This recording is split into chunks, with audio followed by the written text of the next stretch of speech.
Salut camarades de la chose ludique, vous avez l'habitude de nous voir régulièrement, tous les mois, tous les 2 mois, débriefer les jeux auxquels on a joué récemment et ne garder que ceux qui nous ont plu dans les cinquantaines, soixantaines de sorties récentes. On les regarde avec nos yeux de joueurs passionnés, les yeux de Baptiste, les yeux de Rachel, mes yeux de myope de Simon, et notre regard un peu professionnel de vendeur de jeux, de sien, ça a l'air pertinent, ça l'est moins, ceci, cela. Mais cette fois-ci, on prend du recul par rapport aux conseils qu'on peut vous donner et on va vous parler de nous, de ce qui, nous a le plus plu. On ne sait pas si ça va vous plaire à vous, on espère. On pense pas que nos goûts ne sont partagés par personne, on n'est pas loin des gens, on est des joueurs, comme tout le monde. Et dans cette vidéo, on va passer en revue les 10 jeux que personnellement on a préféré cette année. Alors là on n'a pas choisi parmi 50, on a choisi parmi 400, 500, un truc comme ça quoi. Et toi tu tenais à dire Rachel que ça manquait de jeux pour enfants sans doute. Oui, c'est les jeux qui nous ont le plus plu, donc forcément je vais pas mettre des jeux pour enfants. Mais Dieu sait pourtant que cette année fut marquante en jeux pour enfants. Oui, oui, plein de trucs extraordinaires. Et autre chose, c'est un exercice très difficile d'en choisir que 10 en vrai. Ouais. Parce que moi j'avais une pré-liste à 18, une après je suis tombé à 12, et t'es là pour en virer 2, j'étais là. bon bah voilà. L'exercice du top 10 c'est aussi fascinant que nul. On en a conscience des limites du truc. Hein, la hiérarchie, les numéros. Mais bon, voilà, on le fait quand même, vous voyez, on n'est pas mieux que le reste. Allez, on commence par le 10e. Numéro 10, celui qui est en bas de la liste. Mais en fait, c'est faux, parce qu'il est quand même il est quand même dans le top 10 de la liste des 500. Honneur aux dames, Baptiste, si tu veux bien. Non, honneur aux dames, Baptiste, si tu veux bien. Bien sûr. Rachel, qu'est-ce que tu as mis en 10e jeu sur 500? Dig Your Way Out. Alors, ça aurait été triste de pas l'y voir, c'est un jeu de plateau, et c'est un jeu où on se pourrit entre potes, et c'est vraiment très très bon, c'est un jeu qui va vous retranscrire un peu l'univers carcéral, où vous allez essayer d'être le premier. Ça m'étonne pas de toi, on l'appelle la maîtresse du chaos entre nous quand même. Oui, mais c'est ça, c'est un jeu un peu chaotique, mais un petit peu tactique. Bon, un petit peu tactique. Et vous allez essayer d'être le premier joueur à vous échapper de cette prison, et c'est vraiment très très drôle, et ça peut se jouer en équipe bloc A contre bloc B. Les parties les plus drôles sur un plateau, ça a été avec ce jeu-là cette année. Ok. Donc un truc de putasserie entre amis. Voilà, je te surine. Baptiste. Oui. Alors moi, ça n'a rien à voir. Oh la vache, j'étais pas prêt. Ah, comment ça t'étais pas prêt? Non, j'ai pas vu. Ah bon? Okay. Non, mais ouais, dans les jeux coopératifs qui sont sortis cette année et dans les jeux A2, c'est pour moi une des petites pépites qui est sortie, parce que c'est un vent frais dans les jeux coopératifs, dans les jeux A2. Frais, vent du matin. En fait, c'est cette mécanique de communication non verbale, d'arriver à une quête commune, Roméo et Juliette doivent se retrouver dans un fond narratif, c'est ça, on va essayer que Roméo et Juliette se retrouvent dans un même lieu, mais il va falloir faire attention à que la famille, que les Montaigu et les Capulet soient bien séparés les uns des autres, sinon ça va faire monter la haine. Il y a plein de niveaux de difficulté, c'est vraiment très plaisant à jouer, j'ai beaucoup aimé. Voilà. Mais moi j'ai un jeu coopératif aussi en 10e, un truc que je m'en suis voulu au moment où on a fait la vidéo, donc vous pouvez remonter tous ces jeux-là, on en a parlé plus en détail sur tous les autres vidéos de la chaîne. Je me suis dit j'aurais dû en dire plus, parce que c'est un truc que j'adore, mais j'ai toujours peur en vidéo d'en faire trop. Alors que j'en fais trop en vidéo. C'est Magic Rabbit. Je vais pas dire le nom de tous les auteurs parce qu'ils sont 4, donc je ne dirai pas Julie Dutoit, Romaric Gallonnier, Ludovic Simonet et Cécile Ziegler parce que c'est trop long, je dirais uniquement c'est un jeu édité par Lumberjack. On retrouve leur petite boîte qui s'ouvre comme ça, vous dépliez. C'est un jeu coopératif, un casse-tête, on doit ranger des lapins dans des chapeaux. Mais on n'a que 2 minutes 30 pour y arriver, donc c'est clairement un jeu de rapidité à la Bazar Bizarre, tout ça, de trucs un peu de logique et de rapidité, mais pas spécialement d'observation. C'est aussi un jeu de communication entre les joueurs. Vous pouvez pas dire quel chapeau vous avez mis à quel endroit, tout est face cachée. Et ça, les autres vont commencer à ranger, mais en rangeant, ils vont faire du désordre. Et vous avez que 2 minutes 30 pour y arriver. Vous allez galérer. Et surtout, là où j'ai trouvé le brio du jeu, c'est que c'est un jeu évolutif. Vous découvrez des enveloppes au fur et à mesure qui débloquent du contenu. Et là, dans celui-ci, dans ce jeu-là de Lumberjack, j'ai trouvé que le système évolutif était particulièrement bien pensé. Rajouter des nouveaux challenges, nous faisait désapprendre des choses qu'on savait déjà. C'est une petite merveille, c'est 15 €. Ça, on sait pas qu'est-ce que ça va raconter comme ça quand on regarde la boîte, mais c'est assez fascinant d'y jouer avec des gens, c'est un plaisir de le faire découvrir. Voilà, éditorialement, ludiquement, c'est canon. C'est mon 10e. Moi, je tiens juste à dire, on dirait que vos jeux, vous voulez des jeux à non-communication. Vous voulez pas parler et rire autour de la table. Non. Mais j'ai rigolé, moi, en jouant à Magic Rabbit. Non, non, non, on peut pas parler. Oh, elle casse l'ambiance. On passe au numéro 9. Numéro 9. Numéro 9, c'est un jeu qui est tellement bien que j'ai pas de boîte. A plus, tout vendu. Il y a même plus de jeu de démo. Ça devrait revenir. Normalement, quand la vidéo sera sortie, j'espère que ce sera revenu. Ça revient mi-décembre. Voilà. Normalement, regardez Voilà. si c'est disparu. C'est Lucky Numbers, c'est un petit jeu, comme dirait Simon, c'est un jeu pour vieux. Pour Voilà. personnes âgées. Les aînés. Mais c'est hyper plaisant à jouer. J'ai découvert ça à Cannes, j'ai adoré. Après, j'ai rejoué sur Board Game Arena, j'ai fait plein de parties et c'est génial, c'est immédiat. On se prend tout de suite au jeu. On retrouve l'idée du skijo. Hein, voilà, ce côté immédiat, c'est tout simple. On fait jouer n'importe qui, la grand-mère, ceux qui jouent pas, etc. le jeu universel. Ouais, c'est complètement un jeu universel. C'est, j'adore. C'est 20 minutes, c'est trop bien. Il y a plein de modes de jeu. On peut jouer tout seul. Il y a des casse-têtes. Vraiment. C'est C'est- léger. Ouais, mais c'est top. Un moins léger. Rachel. Ah, c'est moi qui Enfin, le enchaîne. jeu de Rachel. Boum Maracaibo. Juste après Lucky Numbers. petit jeu. Un petit jeu. Non, le jeu de gestion auquel j'ai le plus joué cette année, Maracaibo. Alexander Pfister, je te remercie pour ce jeu-là. En fait, c'est un jeu, on peut pas vous expliquer la mécanique, mais grossièrement, c'est assez simple. Vous déplacez votre bateau de 1 à 3 cases et vous réalisez l'action sur un des lieux. Mais il va y avoir plein de petites choses à construire et plein de manières de marquer des points qui s'entrecroisent, etc. Le cerveau va chauffer pendant les 1h30 à 2 heures que va durer la partie. Pourquoi j'ai beaucoup joué ce jeu-là alors qu'il y a plein de nouveautés à découvrir sans arrêt? C'est parce qu'il y a un mode de campagne évolutif. Alors ça va pas vous raconter une histoire riche en rebondissements, mais en fait les petites modifications mécaniques que ça va entraîner, ça va vous ça va vous forcer à sortir de votre zone de confort. Et ça c'est assez rare pour être souligné parce que dans un jeu, quand vous avez trouvé la piste gagnante, vous reproduisez, vous vous améliorez. Là, on sort de sa zone de confort et c'est très très chouette. Ah pardon. Simon. Oui, alors moi, j'aime les jeux universels, j'aime les jeux de vieux, et à ce compte-là, cette année, c'est Salade de points qui est un de ceux qui m'a le plus plu. Ah, moi, il aurait été 11 ou 12. Ouais, Moi, vous le retrouverez plus haut dans ma sélection. Ah d'accord. Mais alors ça, il y a des jeux pour qui baignent un peu dans le jeu de société, vous êtes habitués. Il faut faire abstraction des thèmes. Le jeu est excellent, ils auraient pu le sortir absolument sans thème, mais ils ont mis des légumes et des choux à la place. Vous devez piocher au fur et à mesure sur la table des légumes, des choux, des carottes, des tomates et les mettre devant vous comme si vous faisiez une sorte de salade. Sauf que régulièrement, plutôt que de prendre des légumes, vous allez prendre des assiettes. Vous allez prendre une assiette qui dit tiens, désormais, je marque 2 points pour chaque carotte. Tiens, j'ai 4 points par chou, mais j'ai moins 1 point par oignon. Et au fur et à mesure du jeu, tout ce qu'on a devant nous, en fonction des assiettes qu'on a récupérées, vont commencer à rapporter des points. Bon, c'est mignon. Mais là où se fait le jeu, c'est, comme dans Skijo, t'en parlais juste avant, c'est un jeu qui est fait pour se chambrer. Dire, ah, Rachel, tu as la carte qui fait des points par carotte? Ah, il y a des carottes? Eh ben, je les prends, tu les auras pas. Et on passe son temps à se tirer la bourre.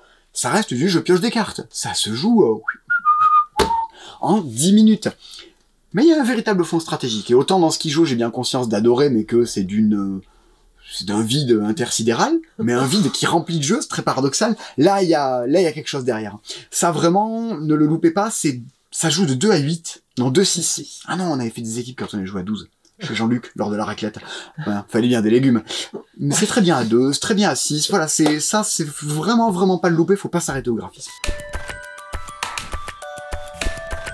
Et ben le même soir où on a joué à Salade de points, on a joué à un autre jeu sur la gastronomie. Ce jeu, c'est Cosmopolite. Il faut voir qu'il sort, alors il y en a qui vont dire, oh, mais est-ce que c'est le meilleur jeu de l'année? Il est sorti le 4 janvier. Donc, c'est quand même dans les jeux de l'année. C'est à tout point défendable et très hautement défendable. Le jeu est méga cool et super bien pensé. C'est un jeu de téléphone arabe avec un joueur qui a un casque sur les oreilles, qui entend des commandes de plats dans toutes les langues du monde et qui doit les retranscrire aux autres. Et les autres doivent noter, trouver les plats, distribuer, c'est coopératif, c'est idiot. Au-delà de ça, bon, le jeu est super cool, c'est progressif, ça monte en puissance, il y a une application, c'est connecté, c'est tout ce que tu veux. Écologiquement, c'est fait de manière la plus écologique possible, machin, super respectable. Et à l'intérieur, il y a tout un livret sur des linguistes qui ont bossé sur le jeu, sur ces langues, qu'est-ce qu'elles sont, pourquoi elles se parlent, pourquoi elles sont fichues de cette façon-là. C'est un jeu qui est amusant et c'est un jeu qui rend intelligent. À tout point de vue, en termes d'édition, c'est cool, en termes de jeu, c'est fabuleux, hautement défendable, c'est Cosmopolite. Ça, vraiment, je pense que vous êtes nombreux à y avoir joué cette année, c'était un des gros buzz de cette année, je réapprouve plein de fois à plusieurs niveaux différents. Baptiste, tu as une boîte à la main. Ouais, moi j'ai au creux de ta main. Ouais, au creux de ta main, moi j'aime beaucoup tous les jeux à la Dixit, ce genre de choses, et il y en a eu plein. Et celui-là, je trouve qu'il renouvelle un peu le genre et il revient un peu à l'origine de ce que pouvait être Dixit dans ce côté un peu onirique, un peu zen, un peu posé. Le principe de creux de ta main, ça va être de faire deviner des cartes, des souvenirs du grand-père, hein. Ça peut être des tickets de loto, ça peut être une photo, une partie de basket, à l'aide d'objets dans la main du grand-père. Donc le grand-père va fermer les yeux et on va utiliser des objets pour évoquer tel ou tel objet, tel ou tel sentiment, telle ou telle émotion que peut retranscrire la carte, quoi, pour le coup. Et au-delà du jeu qui est très chouette, en fait, moi, c'est l'émotion qu'il y a dans le jeu. C'est rare des jeux où il y a une émotion, je trouve, où il y a, c'est touchant, il y a une histoire, on voit l'histoire du grand-père qui se déroule au fil des cartes, ce côté très doux de faire deviner des choses quand c'est Simon qui nous balance des trucs dans la main. Mais, voilà, c'est tout l'univers, en fait, c'est, voilà, moi je mets un gros cœur sur l'univers, sur l'édition en général et sur le jeu lui-même, parce que vraiment il est beau, quoi. C'est drôle tout en étant paisible. Et ça, pour ça, c'est réussi, quoi. Et Rachel, est-ce que toi aussi tu as un jeu d'ambiance rigolo à nous proposer en numéro 8? Alors, d'abord, lui, j'étais triste, j'aurais bien mis, mais il devait être 11 ou 12e. Je vais me faire lâcher par mes collègues.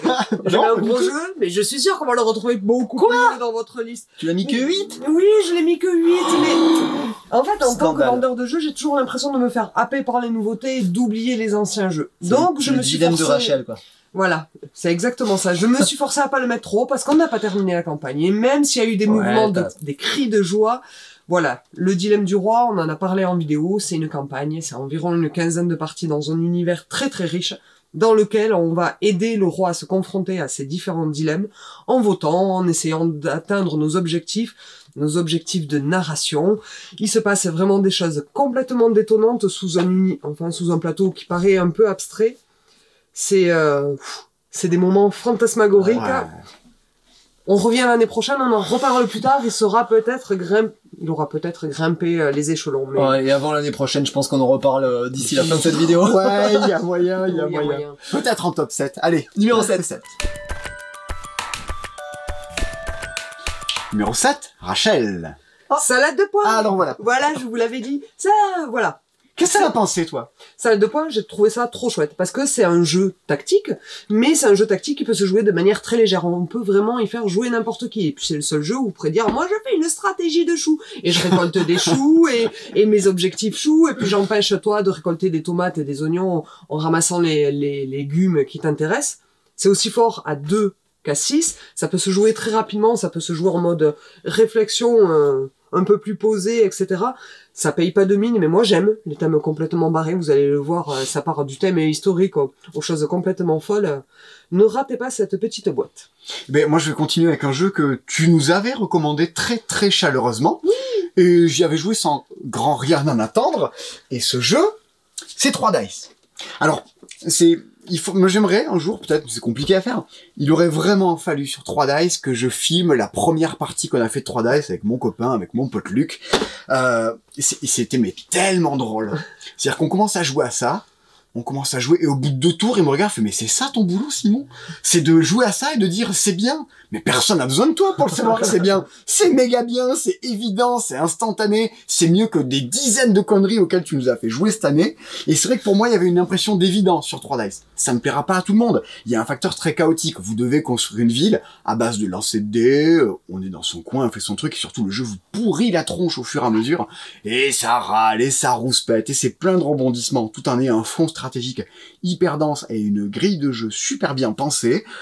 C'est un des rares jeux auxquels j'ai envie de jouer seul. J'ai envie de dire, ah, vas-y, je fais un petit truc comme ça. Non, vraiment ça, dans les jeux à cocher, ouais, c'était une belle année où il y avait plein de jeux à cocher, on en a parlé dans toutes les vidéos. Je mets 3 dice très haut dans le jeu des jeux à cocher. Et toi, Baptiste, qu'est-ce que tu as? Et moi, j'ai un petit ricochet. Ah, très différent. Ouais, très différent, très atypique pour le coup, hein, où le principe, ça va être de trouver le jeu de mots de l'auteur qui est caché dans une grille avec plein de mots. Hein.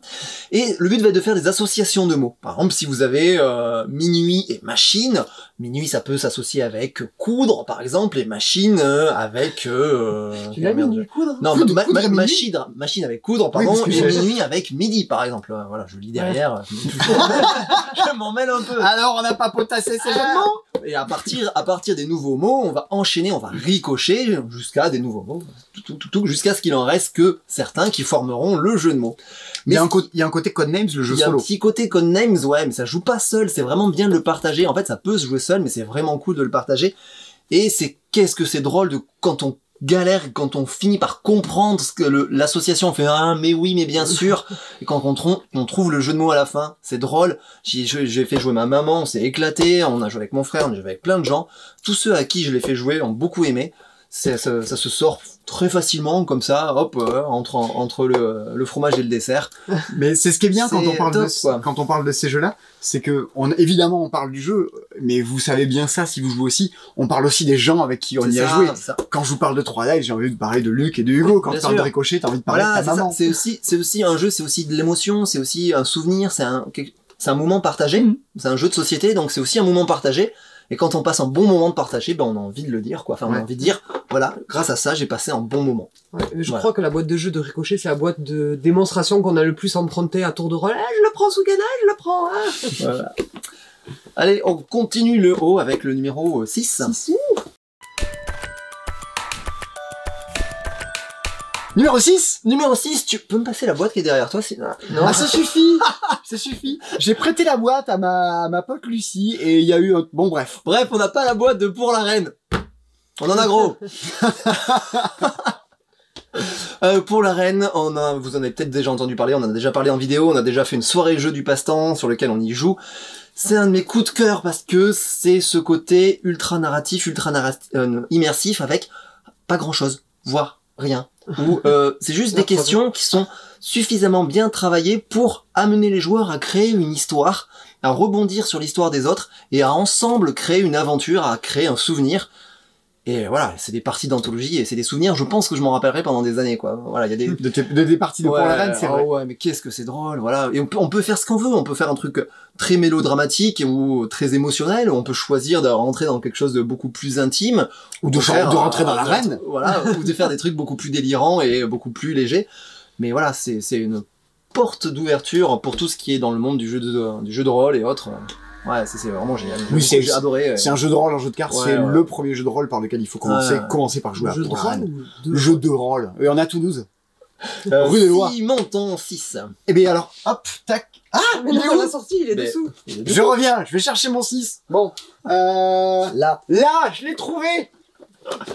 C'est Cartographers. On vous en a bassiné en vidéo avec. Juste avant, on vous parlait de ces projections des joueurs à qui on y est joué. Et quand je sors la boîte de Cartographers, immédiatement, j'ai le salon de mon pote Arnaud et de ma copine Julie. On va passer des nuits à jouer à ça. Bon, c'est super chouette. C'est un jeu à cocher dans lequel vous devez dessiner un royaume. Il y a des jeux à cocher, il y en a plein. Celui-ci a la particularité que vous allez prendre des petits feutres de couleurs, vous allez dessiner, c'est agréable à jouer. Et il y a un fond stratégique, il y a des missions qui vont s'enchaîner, il y a le fait de pouvoir se pourrir les uns les autres, de prendre la grille de l'autre, d'aller leur dessiner un vieux pavé dessus. Les plateaux sont recto verso, vous allez pouvoir choisir un royaume ou l'autre à chaque fois. Ça se joue à 2, ça se joue à 5, ça se joue à 12. Et c'est toujours amusant. Il y a toujours ce dilemme du jeu de tous les jeux de loto. On dit, tiens, dessine une ville. Ah non, je voulais une forêt. Dessine une forêt. Ah, je voulais un lac. On n'est jamais content. On râle. J'adore râler. Non, vraiment, ça c'est super, super canon. C'était nominé au Spiel d'ailleurs.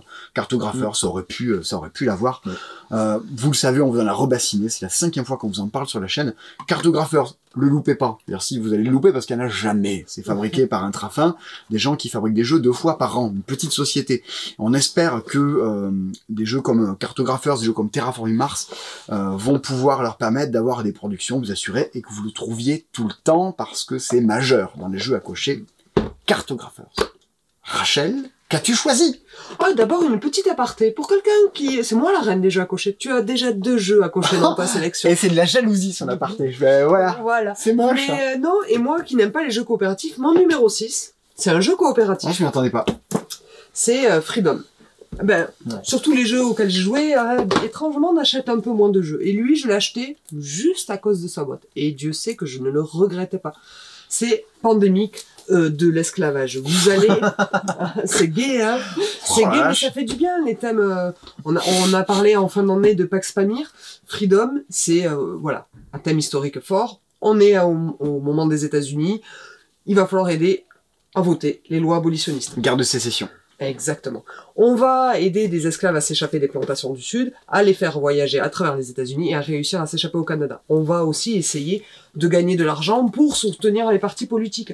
Et c'est pas très compliqué à jouer en termes de mécanique, c'est même plus léger qu'un pandémique. On achète des jetons qui vont nous permettre de déplacer nos esclaves et on achète des cartes qui correspondent à des phénomènes historiques. Alors, il y en a des gentils qui vont dire « Boum, j'amène 3 esclaves à New York, ils sont planqués et ils sont tout proches de s'échapper du Canada. » Et le jeu est là pour vous pourrir derrière tous les esclaves qui arrivent du marché aux esclaves, qui reviennent remplir vos plantations. Si ça peut pas venir, boum, ils sont sacrifiés. Ouais, c'est le thème horrible. Ouais, le thème est horrible, mais le thème est historique et très très fourni. Ça vous intéresse à en apprendre plus sur ce terme du chemin de fer clandestin, qui est une vraie résistance qui a existé là-bas.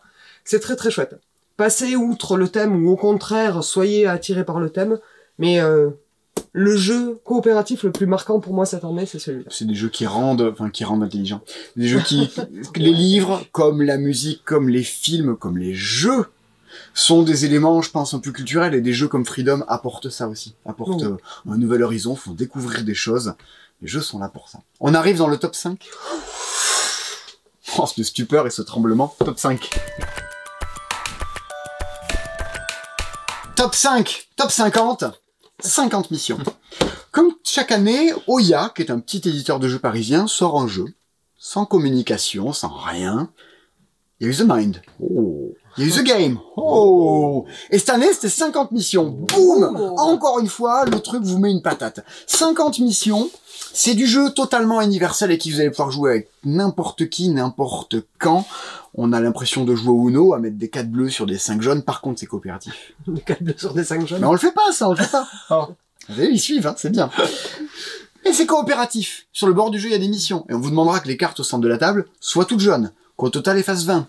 Qu'il y ait autant de cartes rouges que de cartes jaunes. Et c'est plein de casse-têtes, de petits dilemmes. C'est 50 missions qui vont débarquer au fur et à mesure. Il va falloir arriver à les faire.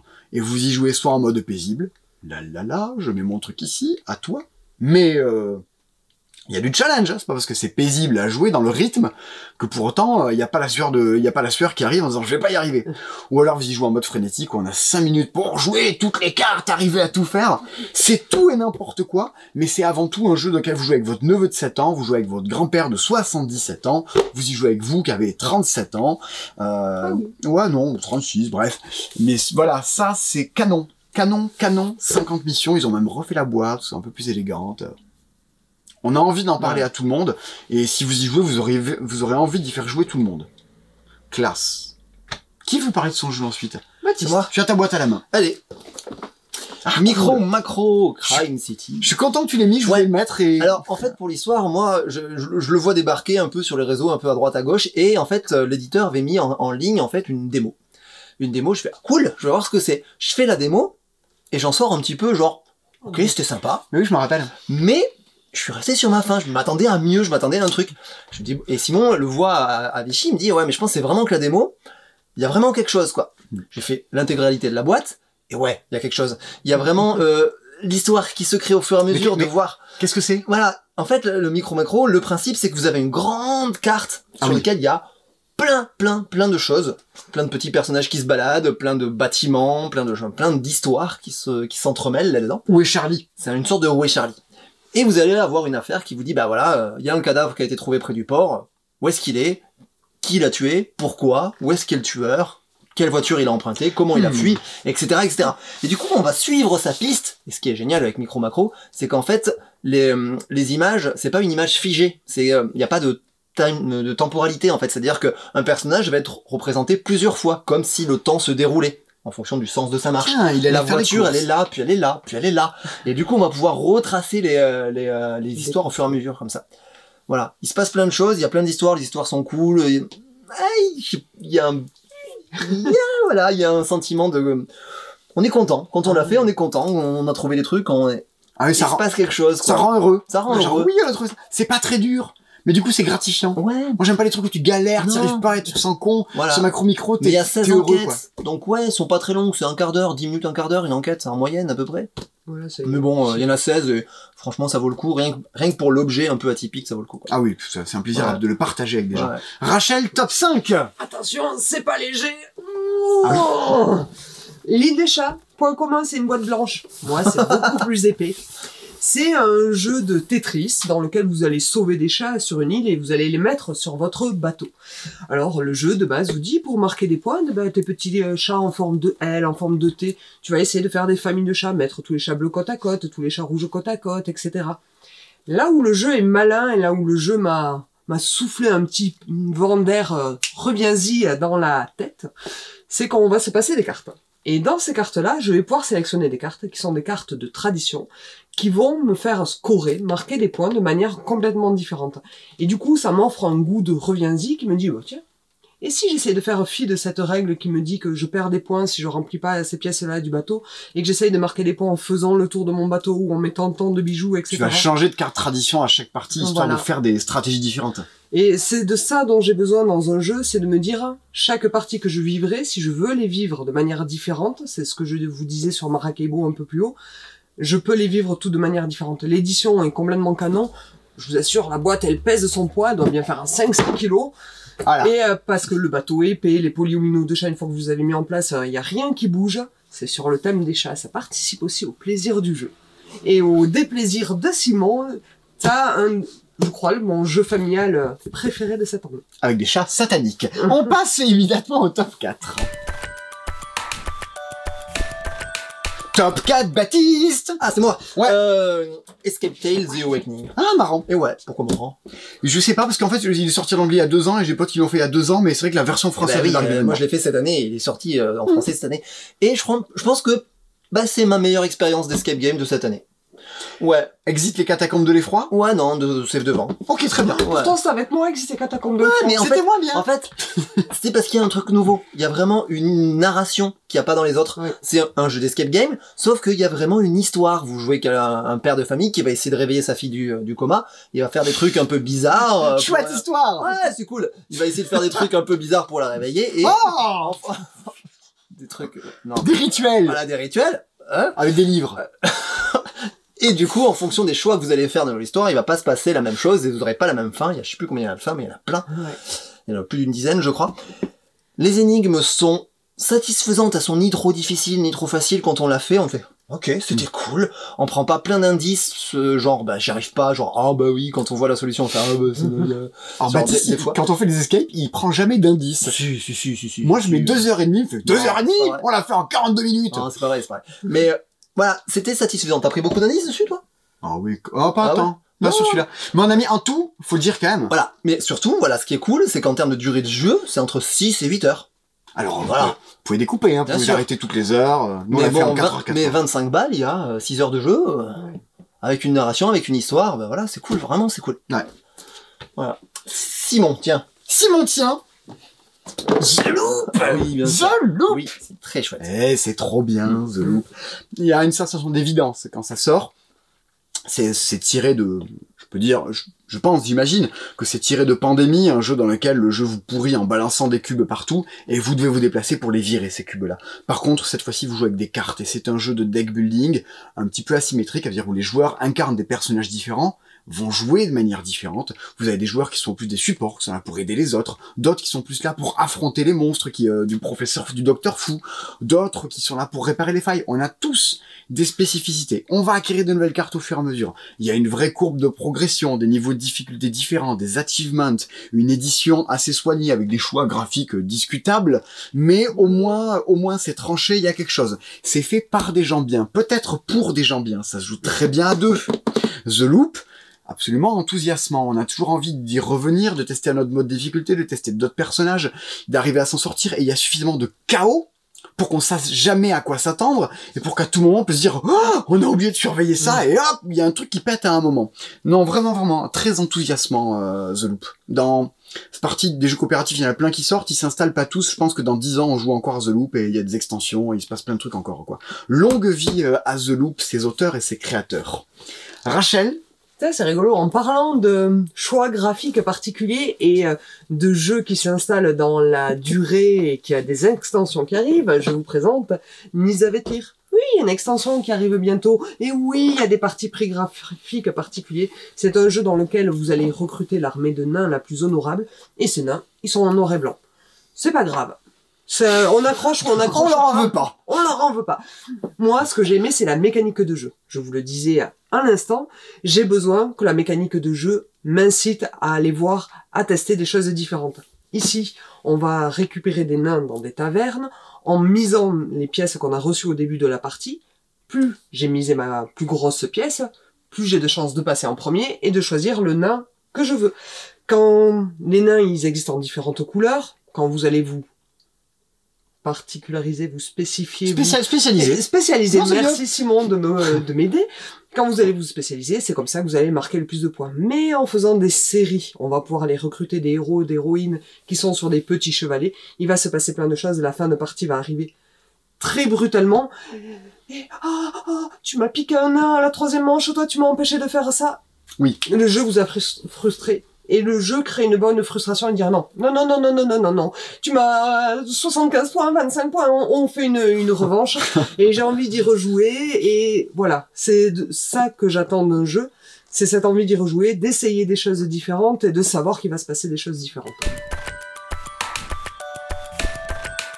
Je me marre parce que je viens de voir le jeu de Rachel. Rachel, top 3? C'est 3. Yeah. Tu l'as fait exprès. Bon, d'accord, il était 4, j'hésitais 4, 3, et au moment de tourner la vidéo, je me dis, le 3, je vais le mettre en 3, c'est obligé.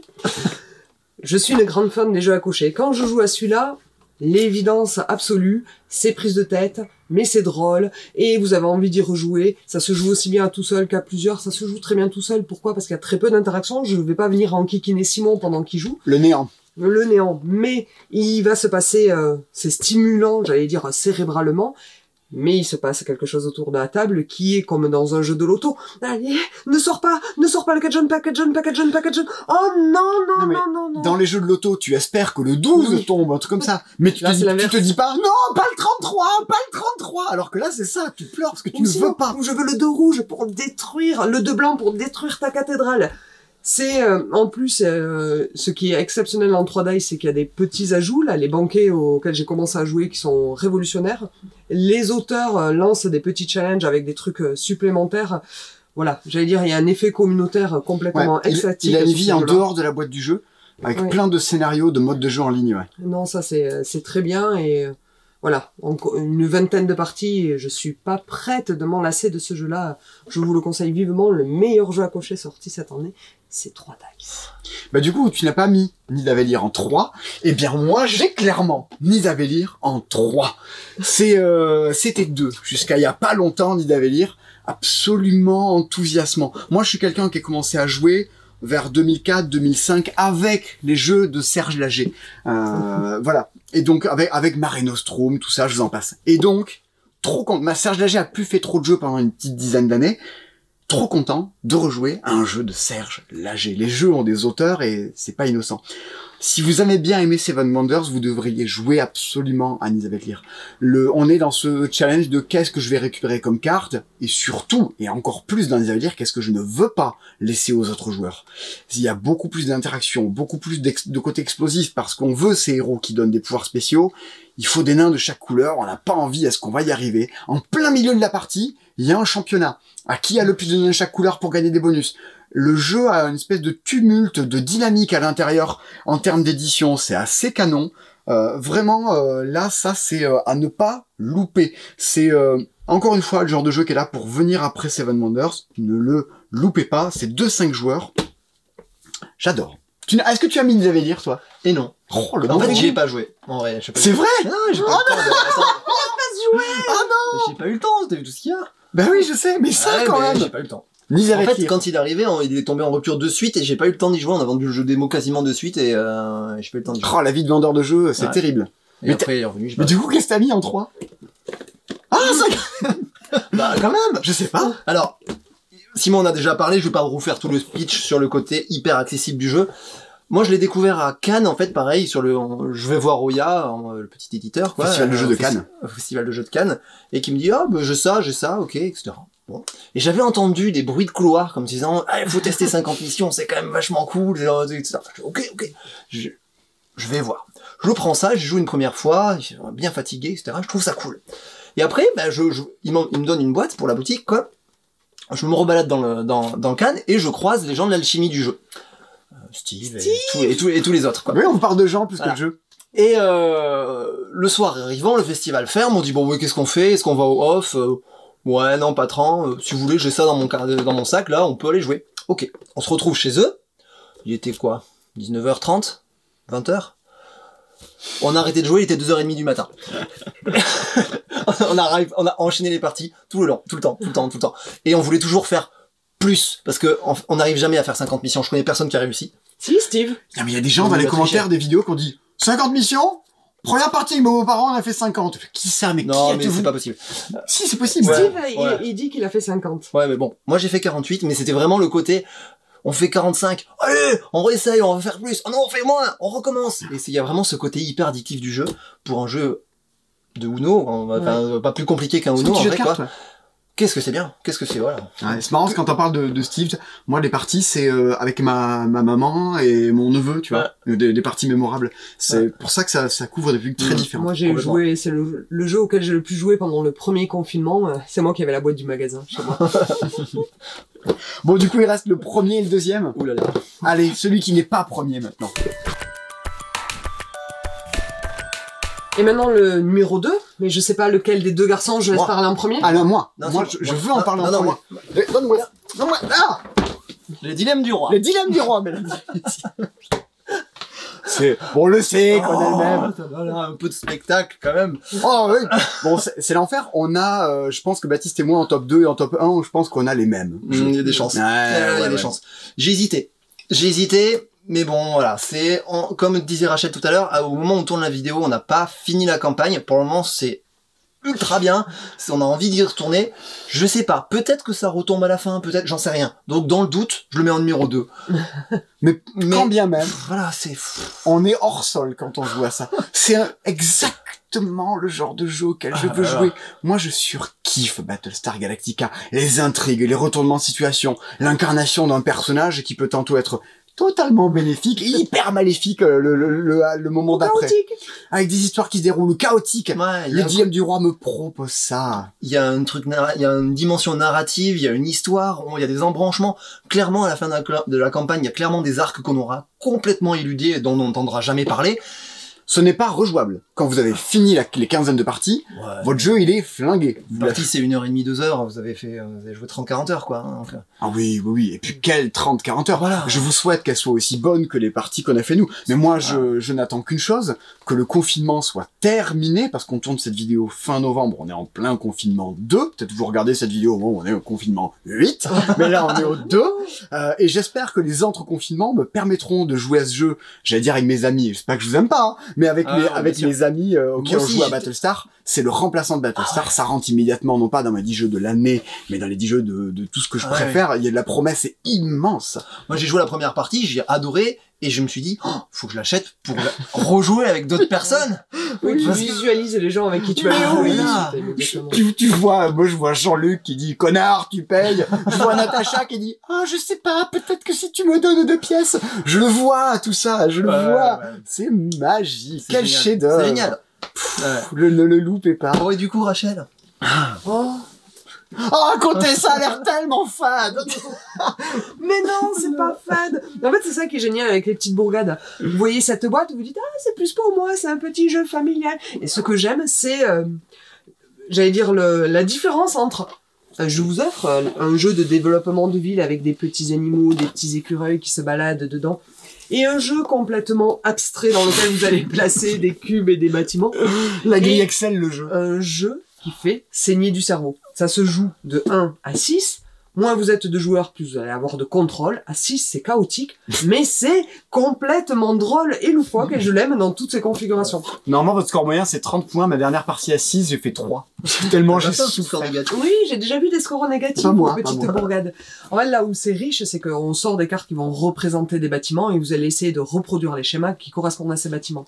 Sauf que vous n'allez pas choisir les ressources que vous voulez voir apparaître sur le plateau pour construire vos bâtiments. Les joueurs vont chacun leur tour énoncer une ressource, j'annonce pierre, tout le monde prend une pierre dans la réserve et vient le placer sur son plateau. C'est dommage, Baptiste, hein, t'avais besoin d'argile pour construire ton bâtiment, bah tu vas devoir placer la pierre quand même, et ça va te gêner dans ta construction, et on se retrouve comme ça à remplir une ville avec des choses qu'on ne voulait pas, et à essayer malgré tout d'optimiser. J'aime décrire toujours à la découverte le moment où les gens tiennent leur petite ressource d'argile, on la bouche pendante sur le plateau, et Où est-ce que je vais mettre ça?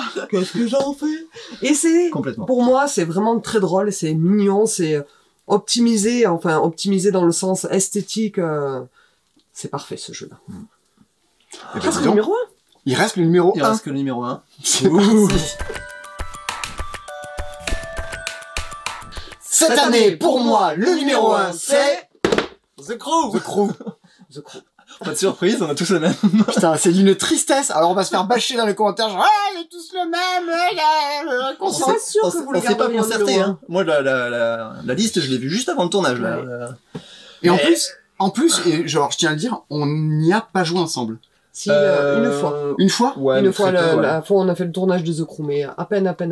Bon. Moi, pour moi, j'ai fini 2 fois la campagne cet été en famille, donc voilà, je pense avoir suffisamment de retours pour dire Ouais. ouais, c'est trop bien. Mais bien sûr que c'est trop bien. C'est Ouais. une évidence. C'est le meilleur jeu de l'année. Et clairement, comme tu disais tout à l'heure, il rentre dans mes meilleurs jeux de tous les temps. Hein, Ouais. parce que voilà, c'est génial. Pour tous ceux qui aiment les cartes, pour tous ceux qui aiment les jeux de pli, ça renouvelle le genre. Il faut réadapter son jeu parce que c'est coopératif et qu'il faut se débrouiller pour qu'un joueur récupère telle ou telle mission. Les missions sont variées. Des fois, il faudra pas faire de plis. Des fois, il faudra faire des plis avec des cartes nazes. Des fois, il faudra faire des plis avec une carte forte, enfin, avoir une carte forte alors qu'on peut pas du tout l'avoir. Donc, il faudra se débrouiller pour. On est dans le sud de la France, on est à Toulouse, et on a tous beaucoup joué La couèche. à la couèche, au tarot, tout ça, des nuits de notre vie passée à ça. Moi, je m'éclate à jouer à The Crew. Au-delà du jeu, je trouve que c'est quasiment un sport, il y a quasiment un esprit d'équipe Ah oui, qui se déclenche là-dedans. Plus on y joue, plus on en apprend sur on va pouvoir faire ça. Le jeu a une vie après le jeu parce que l'éditeur continue à republier des nouvelles missions à faire.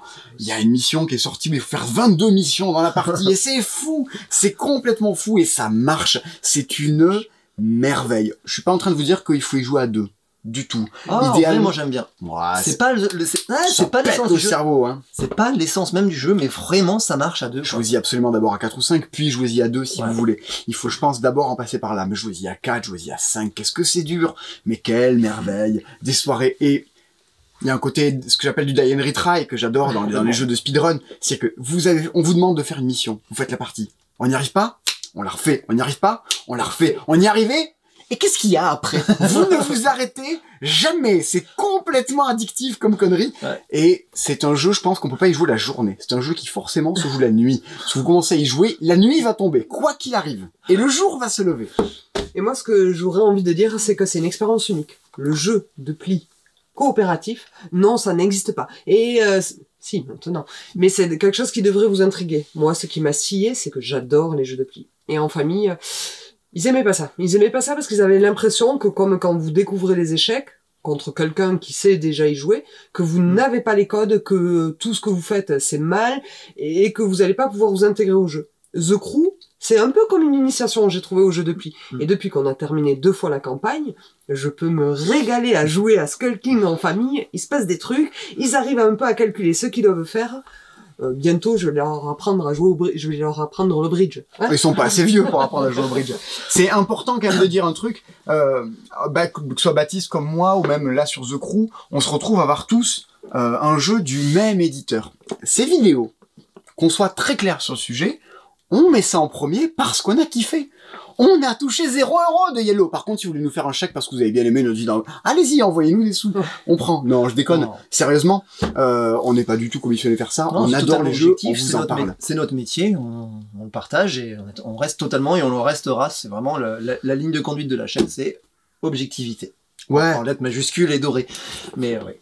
Et subjectivité. Aussi. Ouais, un mélange des deux.